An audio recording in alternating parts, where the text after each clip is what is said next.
honey. All them other niggas lame and you know it now. That is my new theme song. I'm paying 0 royalties for it, so Kanye, please don't sue me. I gotta be honest, I really don't want to be doing a podcast right now, but I'm doing it for all of my thousands of millions of listeners out there. Don't want to let you down.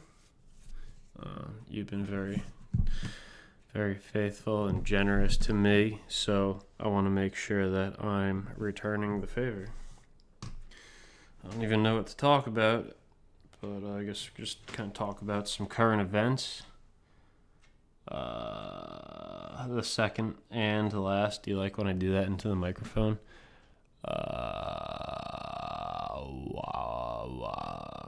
I'll add some reverb to that in the post-production. Anyway. Last night was the second and last presidential debate for the 2020 election. This is now a political podcast. No, I don't want this to be a political podcast. That would be boring. But last night was the debate, and Joe Biden made a comment about how there's like 450 or so kids in cages at the border, and they've been separated from their parents, and we have no idea where their parents are. And he was saying how that makes us the laughing stock of the world. And at first I was like, oh fuck, that's a really good point. But then I was thinking about it, and I was like, wait a minute. I feel like most people in the world probably, first of all, hardly ever think of the United States. And secondly, I bet if you went to like the Middle East and just found some random kid living in whatever their version of the suburbs is and asked him to find you Mexico on a map, like he probably wouldn't know where it is. Unless the only channel that he gets is CNN or some shit.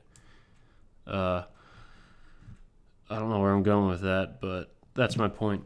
I don't think that most people think about the United States like that, you know? Like, I mean, it's probably just us. We think about ourselves, and we really don't care about anybody else.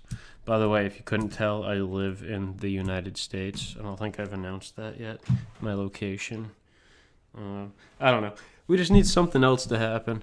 You know, there's nothing going on in the world right now, or whatever is going on. There's like 4 things to choose from, and nothing's really happening. Like the election, coronavirus, MK Ultra, of course, and Jeffrey Epstein. Now we need something. I think the kids need to go back to school because, like, we need something to happen in the news cycle to bring us back together as a country.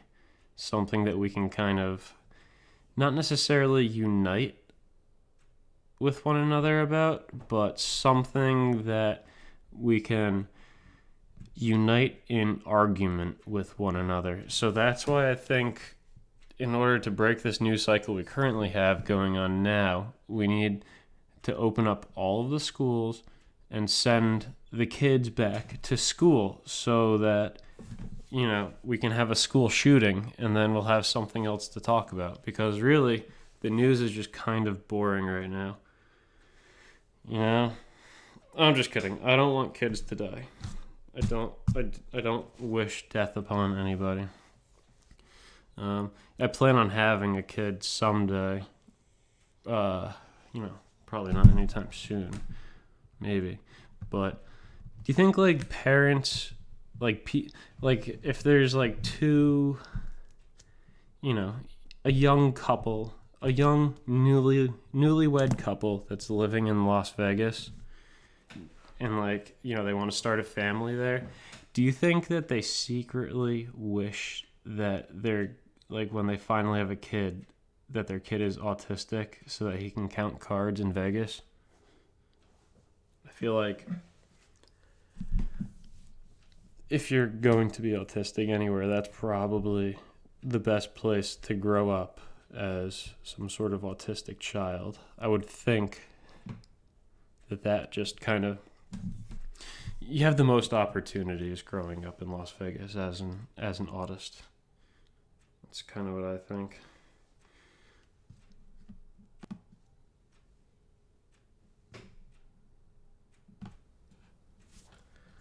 I don't know.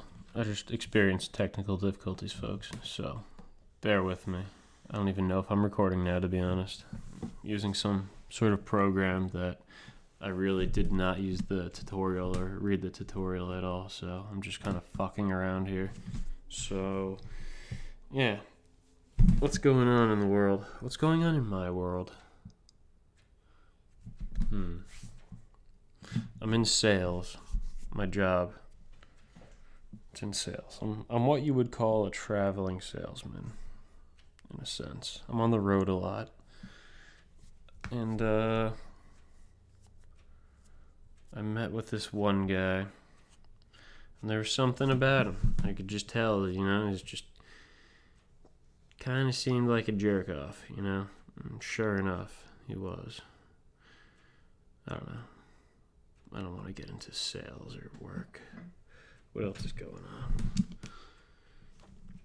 I feel like because the word fag has been eliminated from use in American culture for the most part, it's highly frowned upon. Forbidden's not the right word. Just kind of, if you call someone, even if it's like your best friend, someone you've known forever, and they're married, and they have a kid, or it doesn't even matter. But if you call anyone a faggot, then I feel like people will judge you. Hot take. People are going to pass judgment on you for calling someone a faggot, even if it is your best friend. But anyway, I feel like the word fag has it's been eliminated from our vocabulary. And I feel like there's a giant gap in kind of like I don't have a very big vocabulary to begin with, right? I went to a public school. You get what you get. And growing up, I feel like a lot of young men my age growing up, I feel like they would use the word fag a lot, or like, hey, stop acting like a faggot, things like that.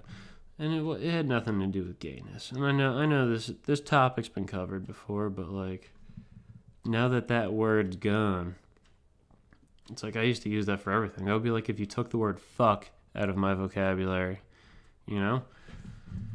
Like if you remove the word fuck from my vocabulary, I wouldn't be able to like describe much anymore. Like I wouldn't be able to describe how I'm feeling. Like I'm fucking great. Or I'm fucking angry. Like how would I do that? How would people know if I was fucking angry if I couldn't say the word fuck? I don't know. Something to think about.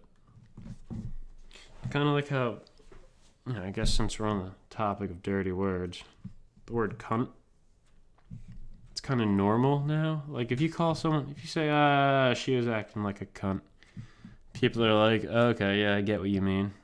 I get your meaning, friend. But like 10 years ago, if you walked up to a young professional woman in a pantsuit and you looked her in the eyes and you said, hey, you're acting like a cunt, that would be very frowned upon. But nowadays, it's more like a greeting. Like, what's good, cunt? Something like that. What's good, cunt? And I think that has a lot to do with Game of Thrones. I feel like Game of Thrones normalized that word, because like, if you're willingly watching television and you're watching a midget walk around calling people cunts, a drunk midget calling people cunts, because that's what Game of Thrones is. If you haven't seen it, spoiler alerts. It's a drunk midget calling people cunts. And so now it's kind of accepted.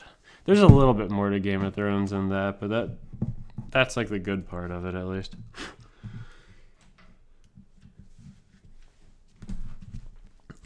man. Those goddamn technical difficulties. Can't even speak. Excuse me.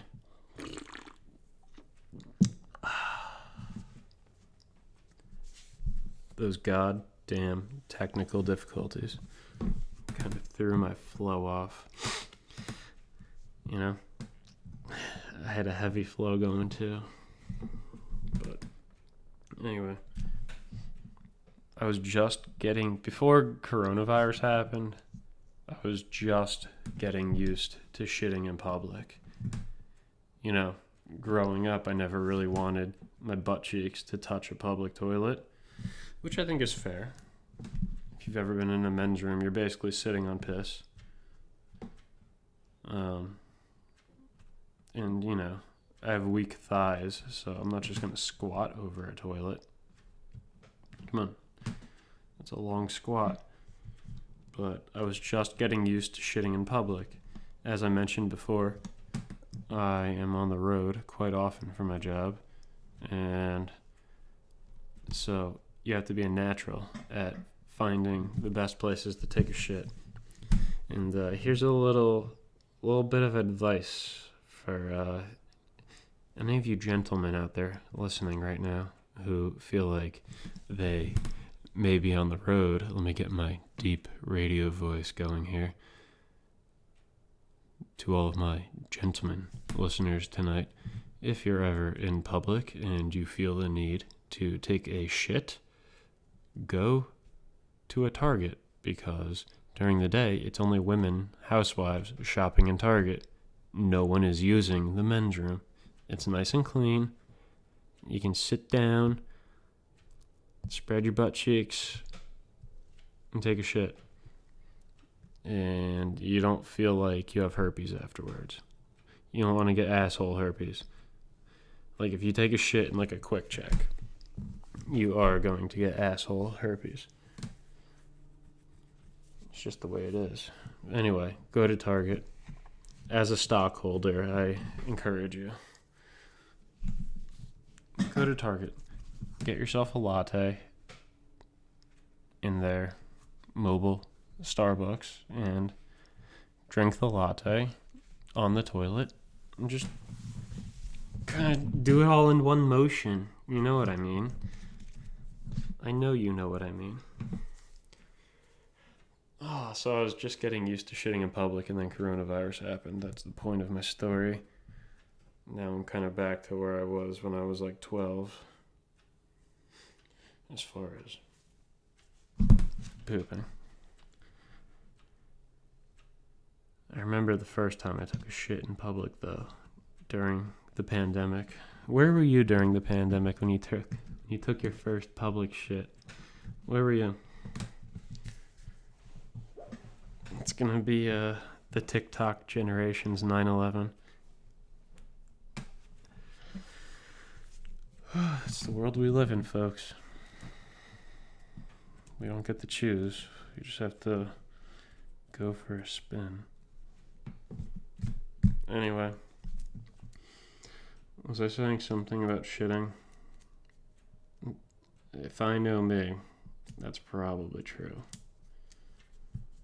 Taking a shit in public. Where were you during the pandemic? Oh yeah, I was taking a shit in public during the pandemic, and about halfway through the shit, I realized I still had my mask on. And I was like, wait a minute. What's going on here? So I took it off. Because I feel like the government can't tell you what to do when you're taking a shit. That's the last place they should be allowed to bother you. Which I feel like was a South Park episode.